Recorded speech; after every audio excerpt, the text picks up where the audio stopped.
লম্বা সময়ের পর চলতি বছরে আবারও শুরু হতে যাচ্ছে 2026 বিশ্বকাপ বাছাই পর্বের লড়াই, যেখানে লাতিন আমেরিকার দুই পরাশক্তি দল আর্জেন্টিনা ও কলম্বিয়ার বিপক্ষে ম্যাচকে সামনে রেখে প্রস্তুতি সম্পন্ন করেছে সেলেসাওরা।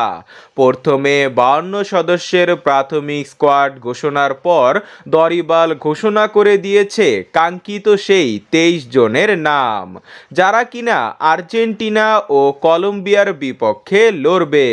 তবে বরাবরের মতোই এবারও সমালোচনা যেন পিছু ছাড়ছে না ব্রাজিল কোচ দরিবাল জুনিয়রের। ভক্তরা বলছে এবারের স্কোয়াড আগের বারের থেকেও বাজে হয়েছে, একমাত্র নেইমার ছাড়া দল চালানোর মতো আর কেউ নেই। কেউ বলছে ফরওয়ার্ড শক্তিশালী হয়েছে, আবার কেউ বলছে ডিফেন্স দুর্বল। আজকে আমরা এই বিষয় নিয়েই আলোচনা করব। কোন কোন পজিশনে দুর্বলতা রয়েছে, ব্রাজিল কি শক্তিশালী নাকি দুর্বল স্কোয়াড গড়েছে, চলুন দেখে নেওয়া যাক।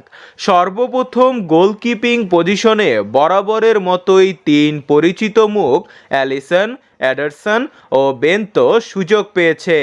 স্টার্টিংয়ে অ্যালিসন থাকবে, যিনি ইনজুরি থেকে ফিরে ফর্মে ফিরেছেন। এখানে তেমন কোনো সমস্যা নেই।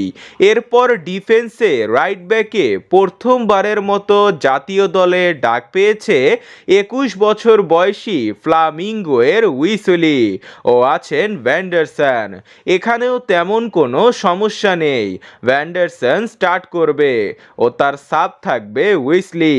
লেফট ব্যাক নিয়ে বরাবরের মতোই সমস্যা রয়েছে, এখানে আবারও ডাকা হয়েছে গুলহার্মে অ্যারেনাকে।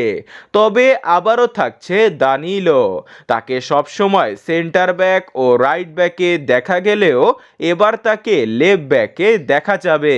33 বছর বয়সী এই ডিফেন্ডার কেমন সার্ভিস দিতে পারেন সেটাই এখন দেখার বিষয়। আবার এই পজিশনে তিনি তেমন পাকাপোক্ত নয়। এরপর সেন্টার ব্যাকের দুই পজিশনে রয়েছে গাব্রিয়াল মেগালেস ও পিএসজি এর মার্কুইনিয়াস, যারা স্টার্ট করবে। তাদের কম্বিনেশনটা ভালো। সাথে আছে নটিংহাম ফরেস্টের মেইন ডিফেন্ডার মুরিলো, যিনি ভালো ফর্মে আছেন। চতুর্থ ডিফেন্ডার হিসাবে রয়েছে ফ্লামিঙ্গোয়ের লিও অর্টিজ, যিনি মোটামুটি ভালো খেলেন। মোট কথা ডিফেন্সে লেফট ব্যাক ছাড়া বাকি সব কিছু ঠিক আছে। এরপর মিডফিল্ডে রয়েছে ভালো ভালো কিছু খেলোয়াড়, রয়েছে Bruno Guimaraes, Gerson, Andre, Neymar Junior, Matheus Cunha ও জোলিংটন।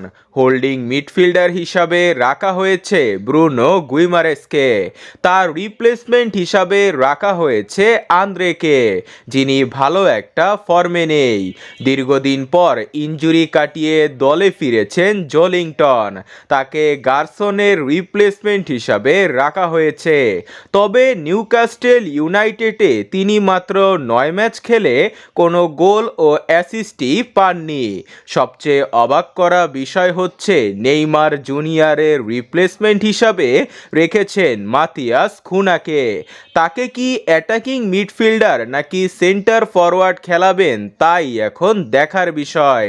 এখানে নেইমারের কোনো প্রপার রিপ্লেসমেন্ট নেই। সর্বশেষ ফরওয়ার্ড পজিশনে রাইট উইঙ্গের দিকে তাকালে সেখানে রাফিনহা, সাবিও ও এস্তেবা উইলিয়ানকে রাখা হয়েছে। এটা মোটামুটি একটা ভালো ডিসিশন। একই রকম লেফট উইঙ্গে ভিনিসিয়াস জুনিয়র রয়েছে, তার রিপ্লেসমেন্ট হিসাবে রাখা হয়েছে রদ্রিগোকে। নাম্বার 9 হিসাবে জুয়াও পেদ্রো রয়েছে।